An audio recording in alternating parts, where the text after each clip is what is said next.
Well, hello there. Another day, another story. Today, it's all about how I was told I was adopted and how I felt about it. Okay? From a little girl, I always knew I was adopted. My mum and dad told us, my sister and I, that we were chosen. We were special because they chose us. And then when we got older, of course, other kids added on, like, yeah, you were chosen. Okay, your mum and dad chose you. They didn't have to put up with what came out and that kind of stuff. So I never ever had a complex about being adopted. I did always feel that I was outside looking in. And of course, when I was little, I didn't understand it. I could never find a place that I fitted, that I could just be me, okay? But but it didn't, I don't know, it didn't worry me in the sense that, oh, I can't stand my adopted parents. How could they have done this to me? I hate my birth mother. Why did she give me up? No, I didn't think like that. I just, oh, so I'm adopted. Oh, big deal. On with life. Okay. I think the fear of rejection came from within me. I don't think it had anything to do with the situation of my adopted parents. I think subconsciously, I don't know if one can, I don't know if people believe in that, but I do, okay? Subconsciously, I felt rejection because my birth mother had given me up for adoption, okay? But I never understood it. I never understood what the rejection was or why there was this sense of being rejected, okay? Until I was much, much older and I really couldn't understand because, it was the most stupid things that I'd feel rejected about. Okay. It wasn't like major things. Oh, you don't love me, and why haven't you spoken to me? And no, it wasn't things like that. It was very, very mundane things. Okay. All right. The part of me I always felt outside looking in was the way that my paternal side of the family reacted to us being adopted. We were always made to feel that there wasn't a place for us, okay, in the family. My sister took no notice. Well, she pretended that everything was hunky-dory and wine and roses and all sorts of things, okay? I've had... Sometimes I think it's a curse because I can't say that something is other than what it is. Okay, all right. I might okay, if you gave me a rose, okay, I'd make a big story out of it, like it was the most beautiful rose and it had this and that and the rest. Okay, but it's still a rose. Now my sister could take that rose and make it into a gold nugget and pretend that the rose never existed. It was always a gold nugget. I couldn't do that. Reality was what it was, okay? And I dealt with it like that. And I mean, when your cousins keep telling you that you're not real Spencers and all this kind of business, okay? I mean, we went to boarding school together as well, which was the biggest mistake out. From standard 2, which is what? The 4th year of school. I mean, yeah, 4th year of school. So we start school here at 5, okay? So I was about 9, 10, and went to boarding school. My mum refused to teach us at home anymore. She said I was too much to handle. I mean, she was what? She was going through the change of life and everything, okay? So, I mean, I don't really blame her, okay? And I mean, you have to grow up and experience the world. I hated boarding school. I loathed it with a passion. And then to have these cousins of mine, well, they were really relatives of my father's. They weren't mine. Okay, shoving down your throat that you're not a real Spencer and all this kind of business. It got to us, and, well, it got to me. And I went and told the housemaster about it, and I said, I can't handle this anymore. And they called the cousins in and us, and told the cousins, their parents chose them. Your parents had to put up with what came out. Oh, and they weren't happy. And then he went and he phoned both sets of parents. Okay. It never changed. I mean, they never accepted us. But my sister believed that they did, pretended that they did. But I knew for a fact that they didn't. Because they tell you straight to your face. I mean, to me, there was no better truth than that. But she managed to wangle it into something it wasn't. But anyway, I mean, that's her life.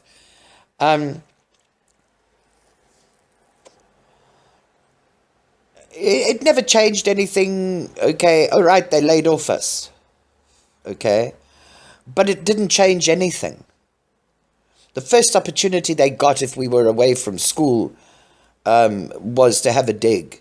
I mean, right up until I was an adult married with kids, okay? So, I mean, it was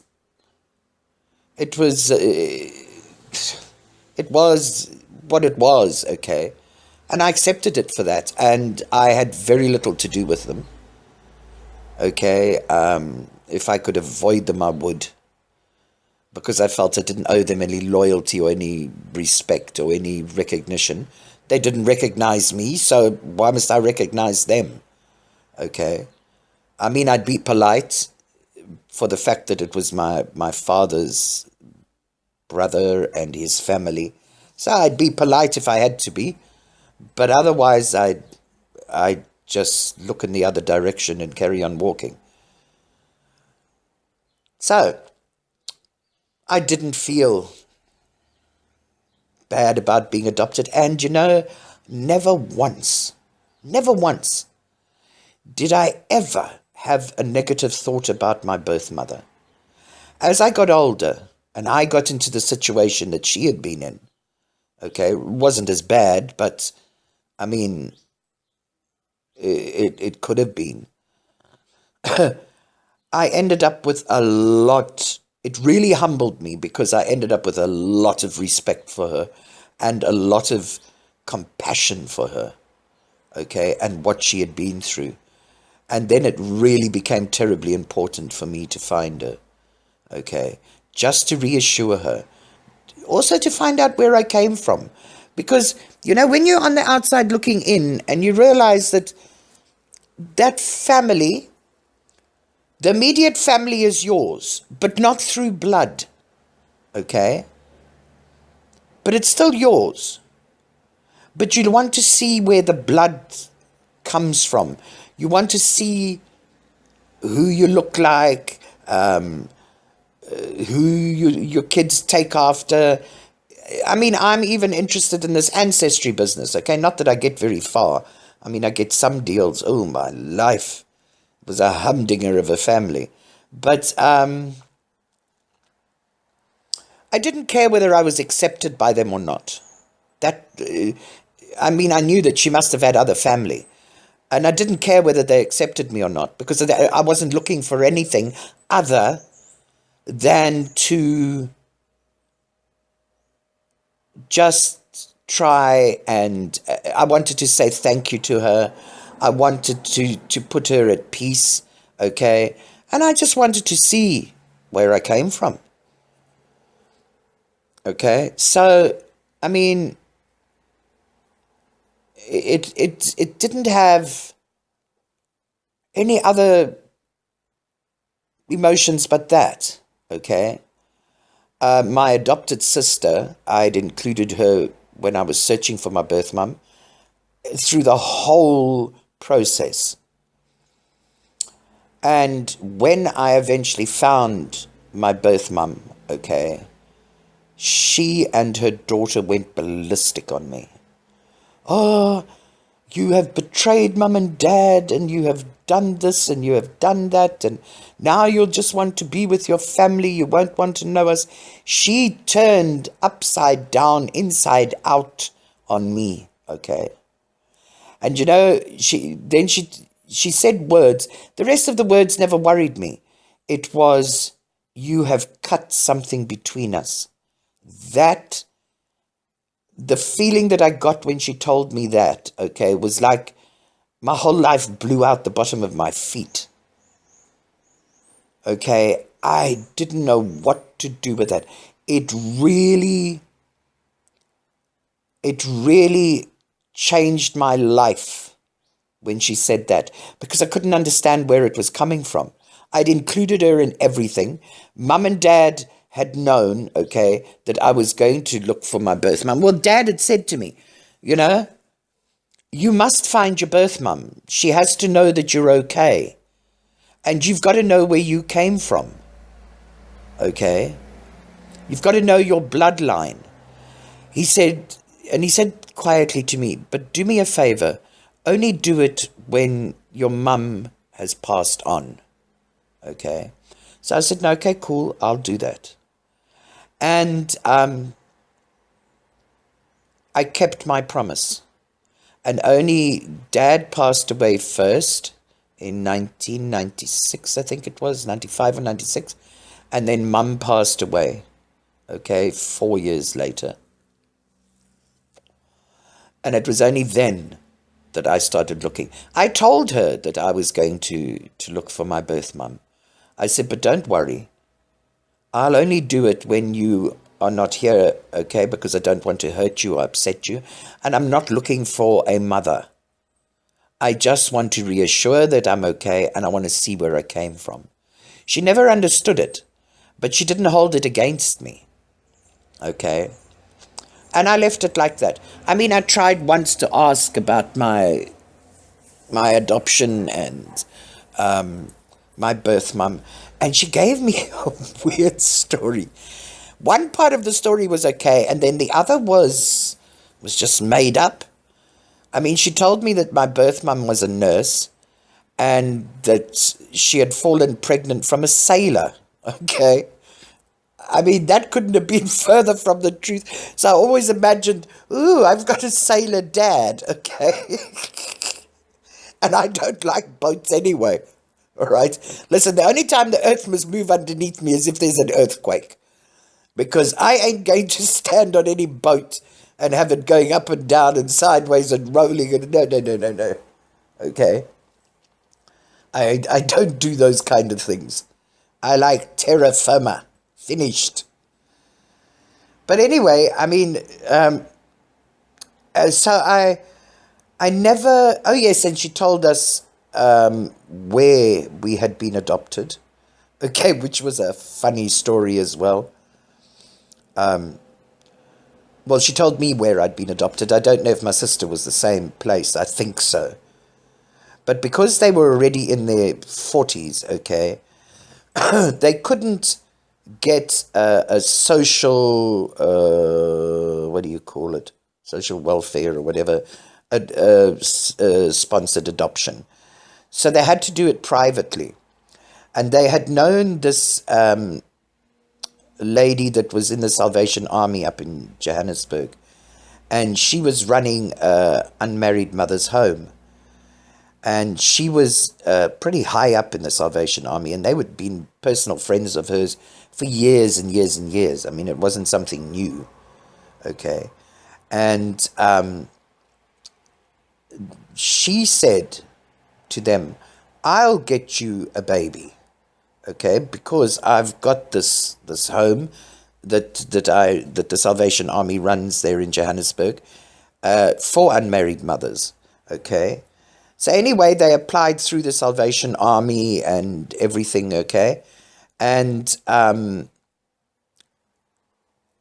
they made a donation of, I think it was 20 Singer sewing machines. Now, it wasn't those ones that you with your hand you turned it to anything or electrical. It was those ones, the pedal ones, that your feet that you pedaled. And so I was worth 20 Singer sewing machines. Anyway, they made the donation, and I don't think the donation had to do anything with the adoption, but it was just a sign of appreciation, I suppose. Okay. I mean, I never discussed it with mum and dad. We were sort of told, and you weren't allowed to ask questions or anything, so it was never discussed. Okay. It was told to you, and that was it. You did what you wanted with it. And so that was me. 20 Singer sewing machines later. I was 10 days old. My mum, okay, was an unmarried mother, and she was a nurse. Okay.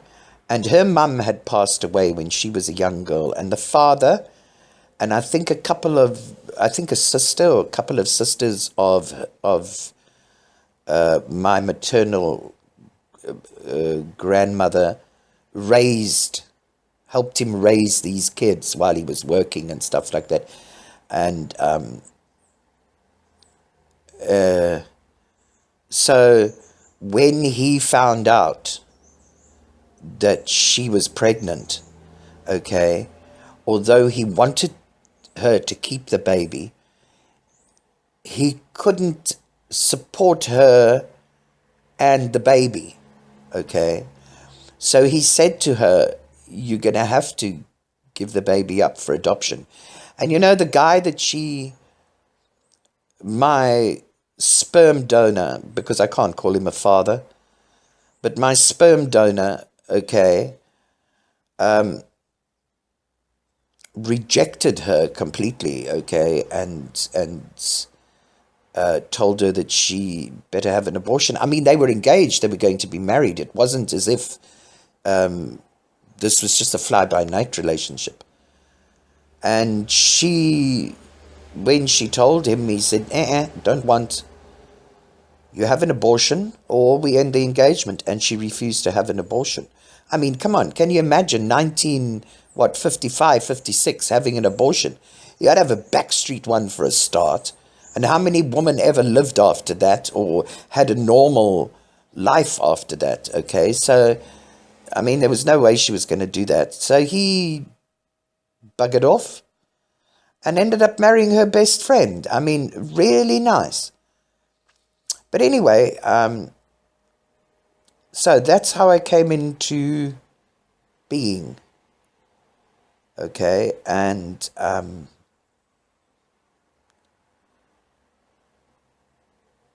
it makes life interesting. Well, it makes my life interesting. Okay. All right, this is getting kind of long, and it's just me talking. So, until the next time, may your gods go with you. Be good to each other. Blessings and love.